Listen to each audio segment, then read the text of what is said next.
Welcome to a Trekzone conversation. Matt Miller with you today. It's all about launching Aussie rockets from South Australia. I'm very excited to do this one here on a Trekzone conversation. Beaming around the world for over 450 episodes. Now on Facebook Watch, YouTube, and wherever you get your podcasts. This is a Trekzone conversation. Well, joining me from Southern Launch Australia's headquarters in Adelaide is Alex Linossier, Launch Director. Alex, thanks so much for your time today, man. I really appreciate it. Thanks for having me on, Matt. Can you give us a little bit of a background on what Southern Launch Australia is?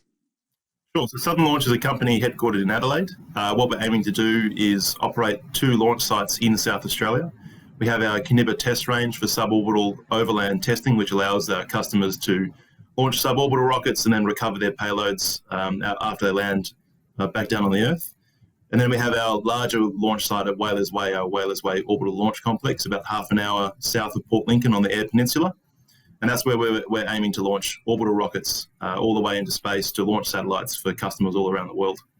And then alongside of that, as a company, we also offer all of the services around that. So a company can turn up with a rocket and say, we have a rocket, we have a satellite on top, and we do all of the launch permitting, all of the range safety, all of the range operations, all of the infrastructure and logistics support that they need to get that rocket up into orbit. Absolutely. And this burgeoning space industry that Australia is creating obviously is pioneering all these companies. We've had Adam Gilmore on from Gilmore Space up here on the Gold Coast. We've got yourself on. There's so much going on. Australia was doing so much theoretical work and support roles for NASA, with Tidbinbilla being a tracking station for NASA. Now we're moving into this industrial complex of the space industry, which is where all these sort of companies are coming from. So what's sort of the goal with Southern Launch? Is it launching Aussie rockets, or is it launching any rockets that anyone's willing to pay you for? It's essentially launching any rockets that anyone's willing to pay for. We'd love to have Australian customers as well, obviously to sort of have that full Australian supply chain, so that Australian companies who are, satellite manufacturers, or even going further downstream, Australian companies that use satellite generated data, can actually receive that data from Australian satellites, which have been launched on Australian rockets from Australian launch sites. That'd be the long-term dream. But we do operate with any rocket manufacturers who need a launch site, of which there are many around the world.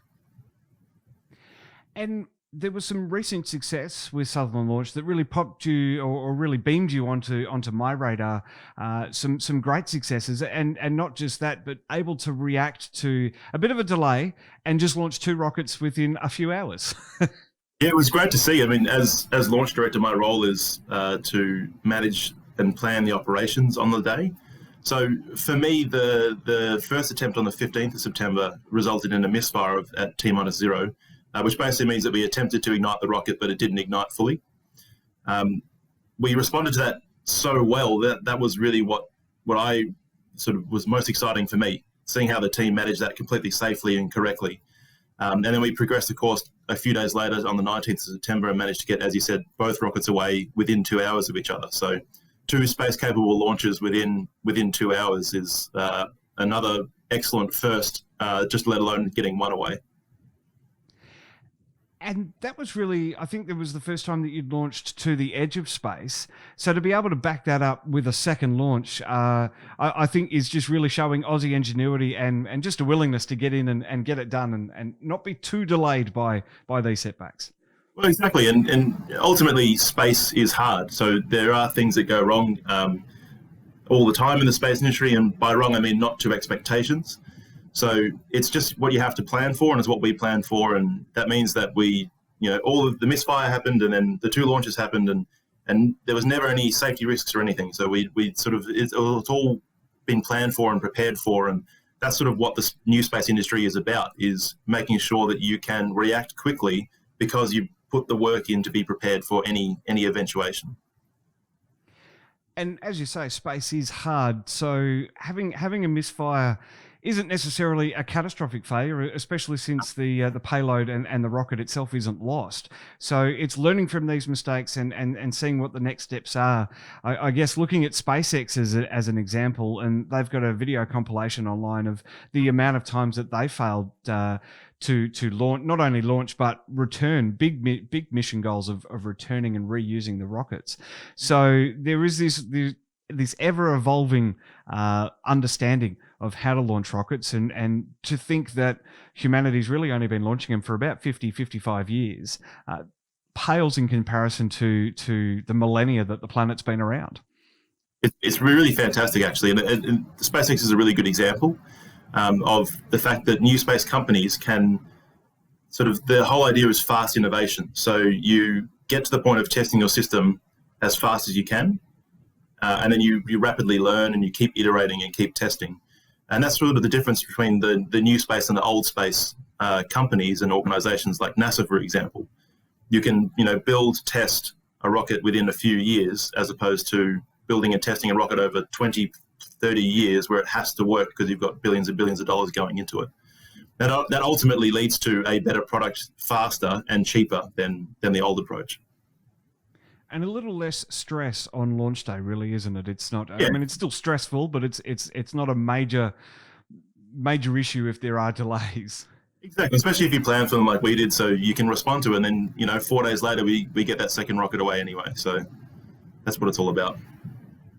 And with miniaturization happening at such a rate now, with Gilmour Space and a few other places, designing these CubeSats, and they're really tiny, meaning that the rocket technology doesn't have to be as massive as it once was to reach orbit.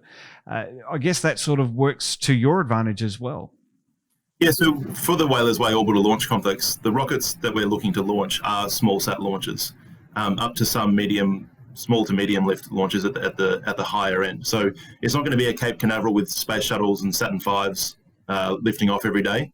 It's small rockets. Think the Gilmour Space Aeros vehicle, think Rocket Lab Electron, that sort of class of vehicle, and even potentially smaller as well. We've announced a partnership last year with Perigi Aerospace from Korea, and their vehicle's only, I think, 10 meters tall or 12 meters tall. So quite a small rocket in the scale of rockets. It sounds large, but compared to a Falcon 9 or a Falcon Heavy or a Starship, it's tiny. And so that's the sort of, as you say, the rockets that are going to be the workhorses of the future industry of space. So it's shifting away from the large rockets, the large satellites, to these constellation of small satellites that need regular replacing to update technology, update failed satellites, that sort of thing. And it's a very quick and responsive industry. Is the hope for Southern Launch to get into crewed launches, say Aussie astronauts making it into orbit and possibly beyond, or is it sort of just focusing on satellite delivery? It's really focusing on satellite delivery at the moment. Of course, we won't say no to there being Australian astronauts launched from Australian soil. That'd be fantastic, and I'd love to see that personally, at least. But for the time being, that's a huge step up in terms of the rockets that we would need, the operations side of things. And all of the other systems that go around putting a person onto a rocket versus essentially a chunk of metal and plastic. So for the time being, we'll stay away from the crude. There's a few more safety steps involved and just a few. A bit more of a precious cargo. Yep. So being in Adelaide, headquarters in Adelaide CBD, as you mentioned, what's that like to be around this Lot 14? The headquarters of the Aussie Space Industry are in Adelaide as well. There's all this infrastructure being poured in, the money for the infrastructure being poured into Adelaide. It's great from the point of view, you can just be walking down the street and you run into someone and you go, oh, hi, I remember you from this company. Let's have a discussion, talk about it. What have you been up to recently? Oh, so-and-so came to visit me and they're talking about potentially launching this satellite, or they're building this system or this piece of software. It's just it's the ability to just be within an ecosystem where you just interact with others on a regular basis. Whether it's planned or unplanned, you can, as I said, just come across them in the street. Having that sort of, even if you're not working directly with a company, being able to just exist within that industry and sort of bring the whole industry up. One of the challenges that the Australian space industry in general faces is that the Australian public don't know a lot about space. There's not a very good general understanding of how the space industry works. And so if, for example, when we're launching out at our Kaniba test site out near Ceduna, we can speak to farmers and say, well, there's this other Adelaide company called Myriota who are producing Internet of Things trackers, little chips that they can mount on their water tanks, on their farm gates, et cetera, et cetera. And actually they can use that to sort of monitor their farms so they don't have to get up and spend hours driving around their paddocks every day to check water tank levels, for example. They can just see that all on their phone wherever they are. Then it basically what we can do, and we can introduce farmers to Myriota, for example, and say, here's another company that isn't related to us in any way, but other than being in Adelaide and also being in the space industry. And it's about sort of educating everyone about how space helps Australia moving into the future as well. What's the next steps for Southern Launch? So we're continuing the operations of our Kaniba test range. We'll hopefully have some more launches coming up soon from there. And then also progressing into the early parts of next year, we'll be attempting to conduct a launch from the Whalers Way Orbital Launch Complex, starting most likely with suborbital launches, but then progressing quite quickly into orbital launch attempts, hopefully within the next 12 months. And how far away is the Whalers Way launch complex? Is that ready to go or not quite yet?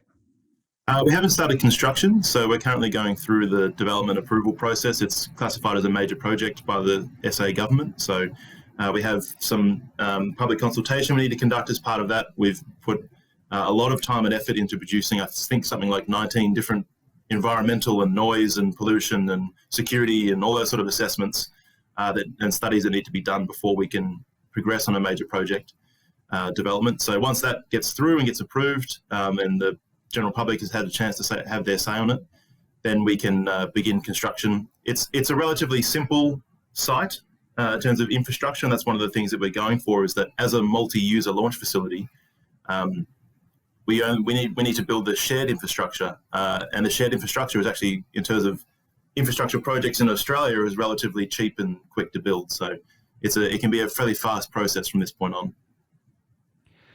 Well, movies like The Dish have popularised Aussie radio telescopes as being in the middle of sheep paddocks. Is Whalers Way sort of going to be the same thing, being in the middle of, say, kangaroo paddock or something quintessentially Australian? Yeah, I think so.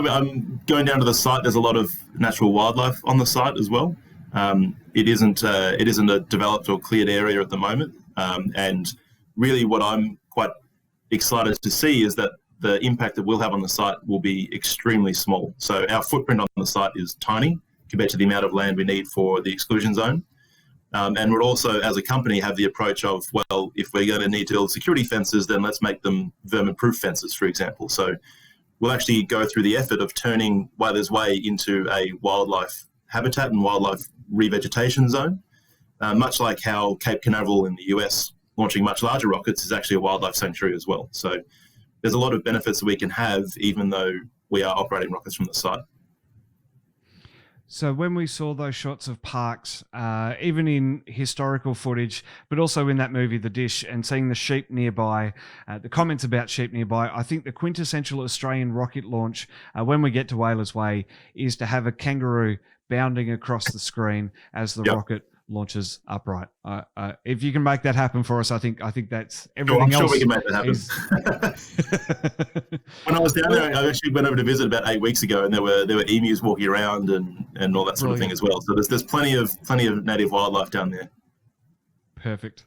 Emus scare me though. They run parallel to the car, and it's just not a good thing. You don't know if they're going to dart back in front. But look, launching from Australia. Dr. Brad Tucker and I have talked about this on our sister show, Talkin' Science, about what is so good about launching from Australia. We've got the north of Queensland being really close to the equator, and we've got you guys down in South Australia really close to the southern polar region, which is an area that isn't necessarily readily accessible at the moment. We've got French Guiana and all these other territories that can launch, but they're significantly impacted by weather, much more than Australia. Does that sort of give us a leg up, say, in worldwide availability to that polar region? Yeah, there's a few things you want from a launch site. There's a reason why a lot of them are on the coast, and that's because what you want is infrastructure, you want support, you want local logistic hubs. You need things like roads and railways and ports and that sort of thing nearby, but then you want nothing. You want no one to be living on the other side of your launch site, So that's why a lot of spaceports around the world are coastal. Our Kaniba test range, for example, is actually mostly constituted of national parks. So they're, for the most part, uninhabited. So we can actually, therefore, be launching from the town of Kaniba, which has all that support infrastructure that we need. But then there's no one living north. So for Whalers Way, what we get there is actually by moving further south, you end up with lower amounts of marine traffic, lower amounts of air traffic. You end up with pretty good weather in that sort of latitude band. So a lot of launch sites around the world are, as you said, heavily impacted by weather on a regular basis, especially around the equator where they have the wet seasons and that sort of thing. So we avoid all of that. We can launch pretty much throughout the entire year. And ultimately what Australia has uniquely is we have that logistics followed by large expanses of open ocean. We have, 3,500 kilometres down to Antarctica. So there's a good region of the world that's not positioned next to the Suez Canal or something like that, where there's a lot of marine traffic going through.